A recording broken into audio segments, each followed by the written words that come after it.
Greetings, everybody. I'm going to grab some water really quick and we'll get started.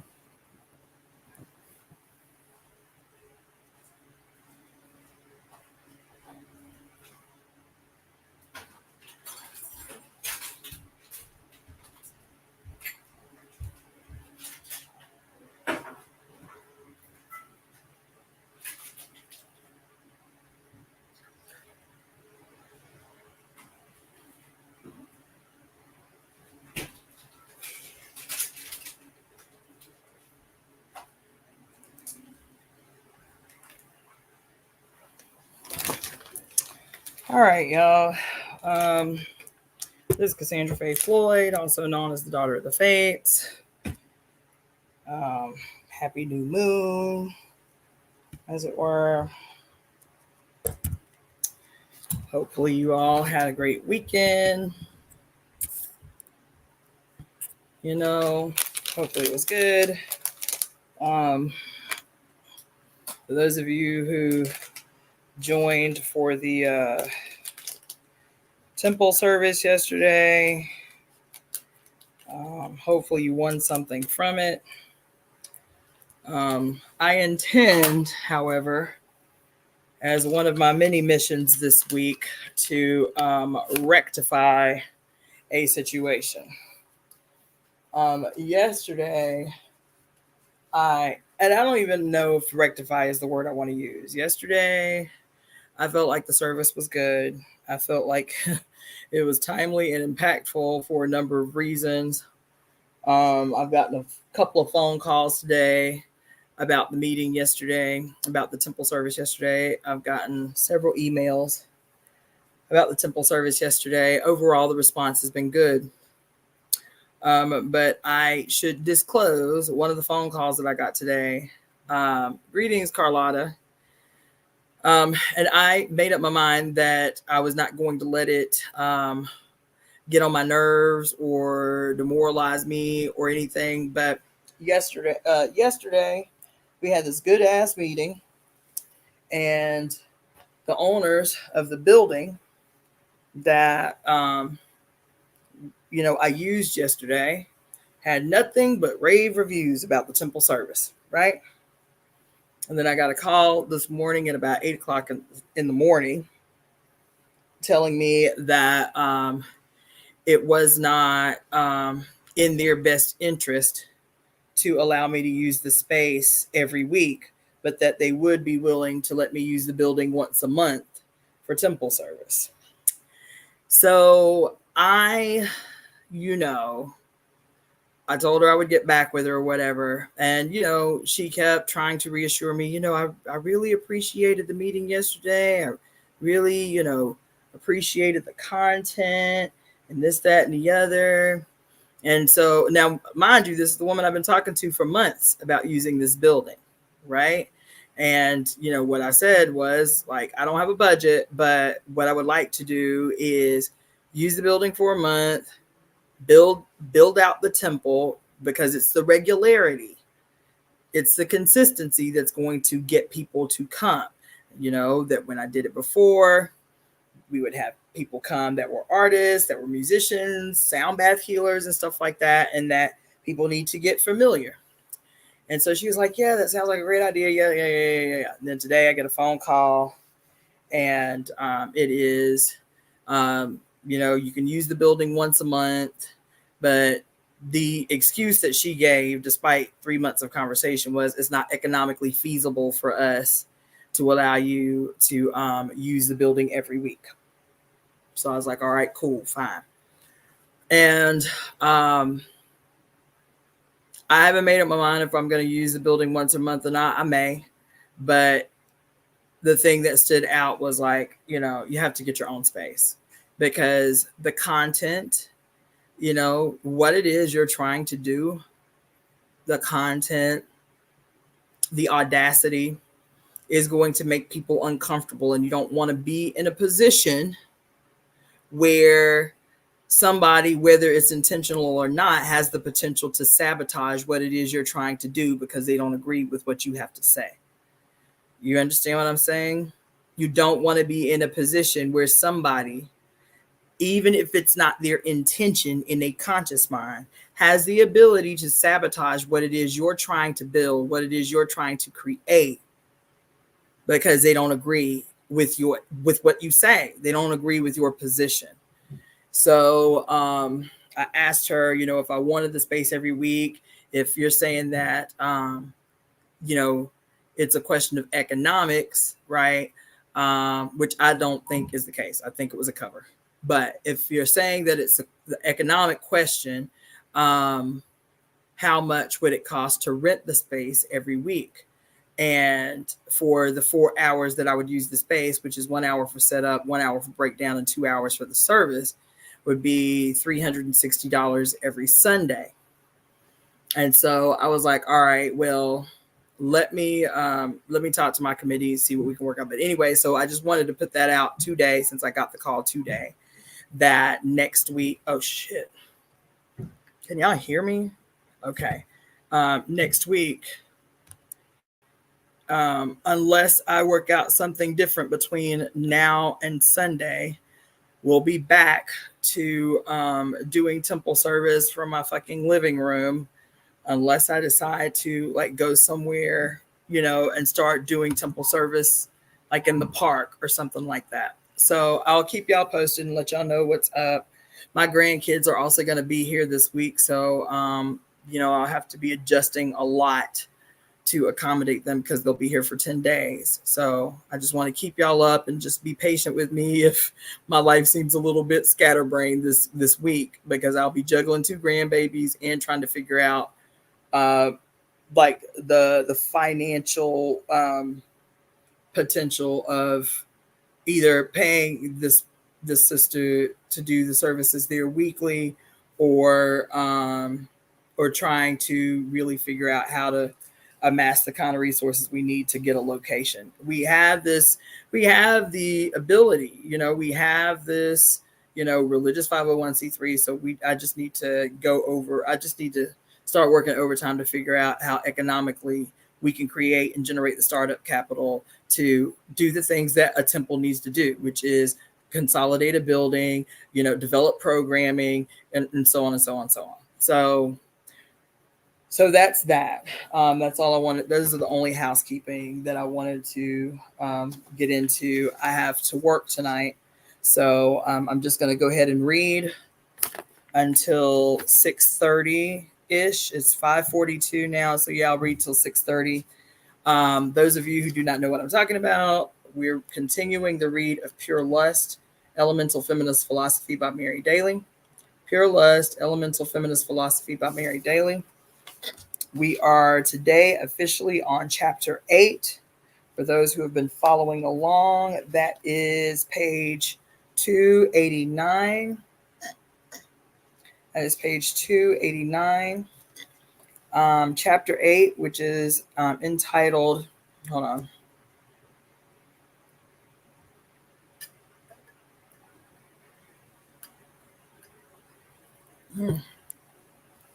That's entitled Tidy Demons, Tidal Muses. Tidy Demons, Tidal Muses, page 289, chapter 8 of Pure Lust, Elemental Feminist Philosophy.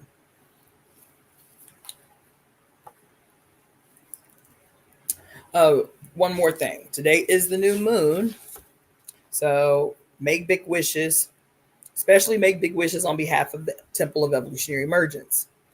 Call out big stops on behalf of the Temple of Evolutionary Emergence. I went first thing this morning up the mountain to do my little ritual, to say my little prayers, to plant my little seeds of intention.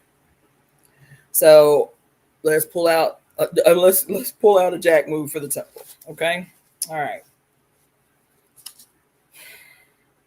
Hieroglyphic. Written, quote, written in, constituted by, or belonging to that form of ancient Egyptian writing in which the characters are for the most part recognizable pictures of objects. Greetings, Asia, Whimsical Moon Fairy, and Colada. Greetings, those joining on IG. Pyroglyphic.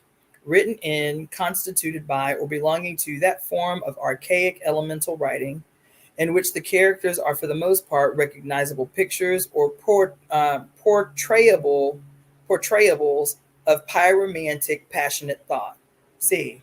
Hydroglyphic reflections of hydromantic tidal thought, aeroglyphic breathings and breezes of aromantic musing thought, geoglyphic carvings and markings of geomantic earthly thought. Webster's first New Intergalactic Wikidictionary of the English Language. Elemental movement is not man measured or tidy. It is tidal. This distinction names the contrast between captured time, the clocking and clacking of clonedom, and the tidal timing of the race of raging women. In Fathered Time, the tidally mandated world, fixers and timers destroy diversity of timing by routinized reduction to beats that repeat themselves and eat ourselves. Mail ordered monotony iterates and reiterates rigidly regulated days that days breaking biorhythms, barring its victims from finding and minding chronology. Its counterfeit chronology, called chronology, clockocracy, prematurely ages potential sages. Ooh, goddamn. Prematurely ages. Hold on. Prematurely ages.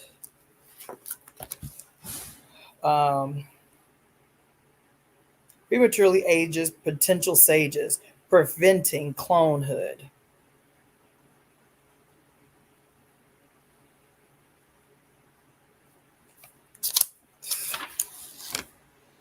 In contrast to timers of tedious tidiness, tidal rhythms display the infinite interplay of unity and diversity. Rachel Carson wrote, quote, "The tidal rhythms, as well as the ride of tide, vary from ocean to ocean. Floor tide and ebb succeed each other around the world, as night follows day, but as to whether there shall be too high tides and too low in a lunar day, or only one, there is no unvarying rule."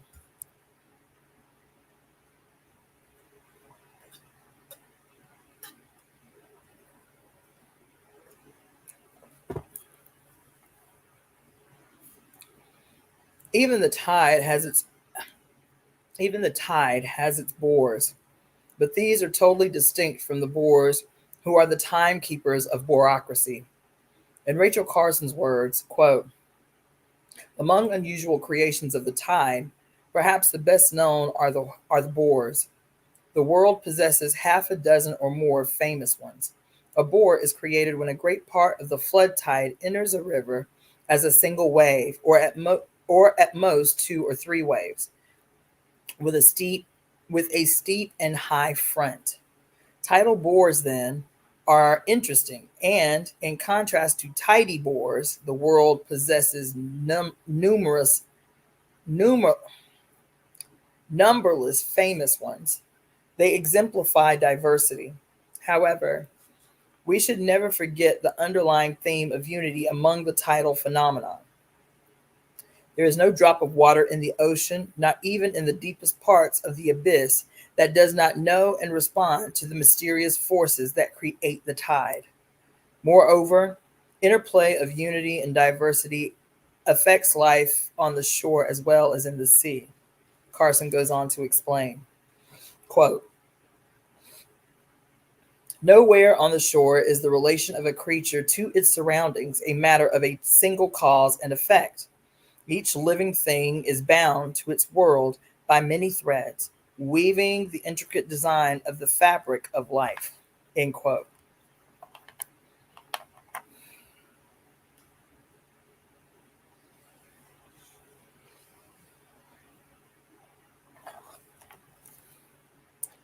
The complexity of the tides and of the life they touch suggests something of the wild yet harmonious complexity which biophilic women gynesthetically sense to be characteristic of all elemental being. When we think of tides, we first imagine, we first image the tides of the ocean, the matrix of life. The word has a variety of other meanings, however.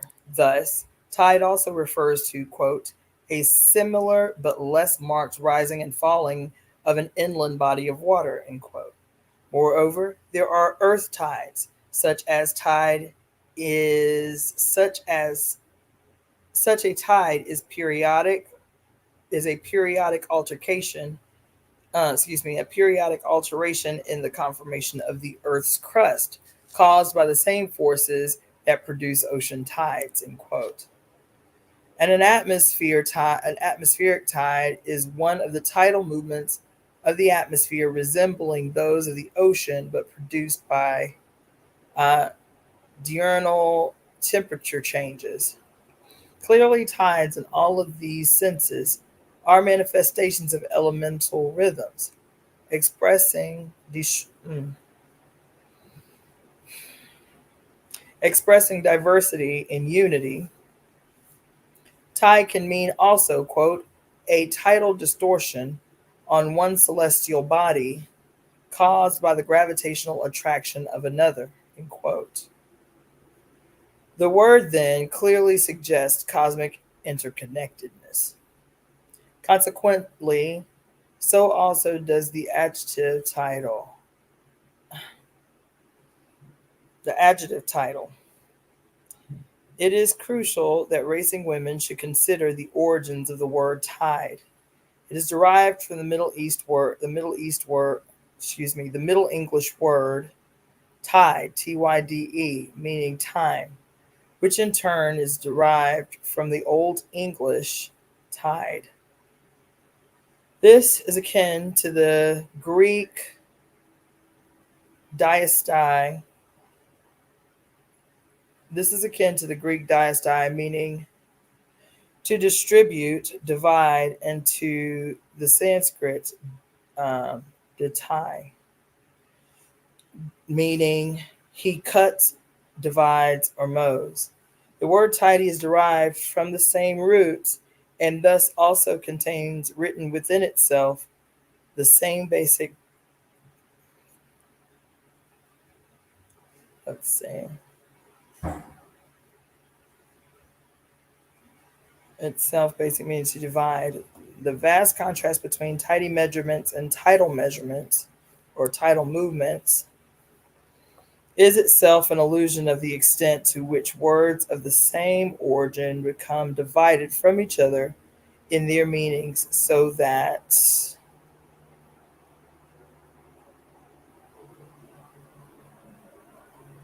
bam.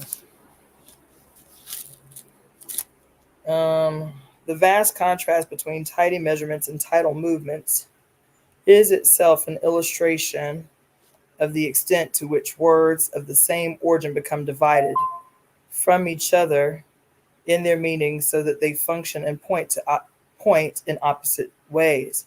Whereas tidy suggests the alienating stereotypes that fix and reify women, tying us down, the tidy housekeeper. Tidal can name the wild. Gynecological gynecological movement that connects us with the stars.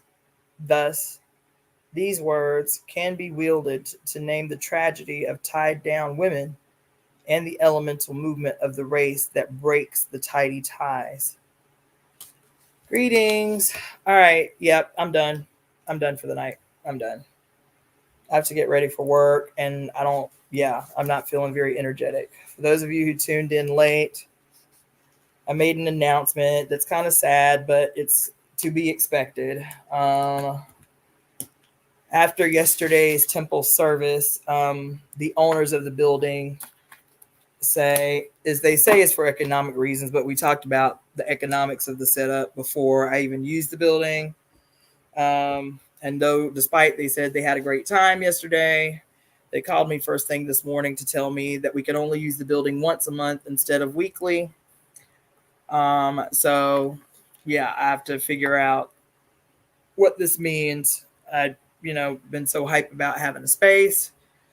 But like I said, for those of you who weren't here early, it just is par for the course. We have to have our own space, because, renting space from someone else just opens up the potential for sabotage of what it is you're trying to build, because, people might not agree with your position. So the meeting was good yesterday, in my estimation. Even the owners, we talked to them for about an hour after the meeting, and they seemed really cool. But I got a call first thing this morning, like 8 o'clock this morning, saying that we can only use the building once a month. And so, yeah, so that's that. Yeah, that's what I'm saying, Carlotta. Like, we just need our own space. That's it. That's all there is to it. So, I just have to, develop a way to go ahead and try to take advantage of and exploit the fact that we have this religious 501c3 and figure out how we can consolidate what we need to consolidate for ourselves: the funding, the building, the programming, and all of that stuff. Like, it's better that it happened right away than us get into a rhythm in this place and down the line they say, oh yeah, you can't use the space. So we just have to have our own space. But in the meantime, I have to go to work. I have to be at work at 7:30, and I'm going to go ahead and close out this reading. I'm not really feeling it. I'm not really into it right now. I'm probably just going to chillax for about 30 minutes before I have to get on the road. So I will be back tomorrow at 5 p.m. Pacific Standard Time. Oof. Will I? No, I won't. I'll actually be doing a recorded live for tomorrow because I have saxophone practice tomorrow at 5 o'clock. And that's far, far away. So I will not be live. You will see the broadcast as live. I'll do a pre-recorded reading, post it to air at 5 p.m. Pacific Standard Time. So it'll still air at 5 p.m. Pacific Standard Time, but just know you can still comment because I always go back and read all the comments. But just know it won't be live. It'll look like it's live, but I'm actually going to it's going to be pre-recorded. So yeah, that's all I have to say about that. I love you guys. Yesterday was really great. It was really, really good for me. I feel great, Asia. I'm just tired, and it's been kind of one of those. Yesterday was crazy because after the temple service, I went to do massages for this local organization, free massages for this local organization, and then got booked for a 2-hour massage after that. So I didn't get home until 11. So I was gone from the house from 11 to 11 yesterday. So I'm still just not fully recovered from that. Like I said at the beginning, I'm not demoralized at all by the news of not being able to use the building the way that we wanted to, because it's just par for the course. Like I said, I'm always clear about the trek that we're on. I'm crystal clear. And that's why we have to have total control. We have to have our own shit so that we're not held in a position to, to have to kind of, modify what it is we're trying to do to appease somebody. We need our own shit. And that's all that was. All that phone call was today was a charge to be grateful for the use of the space. Yesterday was very nice. I don't know that we will continue to use the space once a month. We may, just on the strength. But yeah, it's better that it happened early than later. And so I'm okay. I've been okay with that all day. You know what I'm saying? I just wanted to let y'all know what it is. The space was nice and people came, and that was cool. But we won't be having temple service at the space this week.